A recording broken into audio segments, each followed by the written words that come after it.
Rajkot game દુર્ઘટના બાદ વડોદરા મહાનગરપાલિકા અને ફાયર બ્રિગેડ એક્શનમાં આવી ગયું છે। પોલો ગ્રાઉન્ડ સ્થિત આઈપીએલ ફન ઝોનમાં એનઓસીના પેપર ન મળતા તેને તુરંત બંધ કરાવવામાં આવ્યું।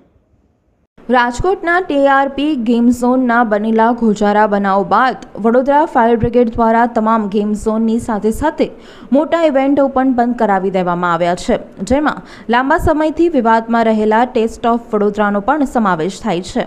રાજકોટની દુર્ઘટના બાદ વડોદરા ફાયર બ્રિગેડ, પોલીસ, વીજ કંપની, પીડબ્લ્યુડી સહિતની ટીમો દ્વારા ગઈકાલે મોડી રાત સુધી ઝુંબેશ ચલાવવામાં આવી હતી। તમામ ગેમ ઝોનને બંધ કરાવી દેવામાં આવ્યા હતા।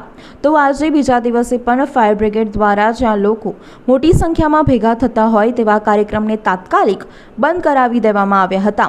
પોલો ગ્રાઉન્ડ ખાતે આઈપીએલ ફેન પાર્કના કાર્યક્રમમાં આજે ફાઇનલ મેચને કારણે લોકો મોટી સંખ્યામાં ઉમટી પડે તેવી શક્યતા હતી, જેથી તેને બંધ કરાવી દેવામાં આવ્યો હતો।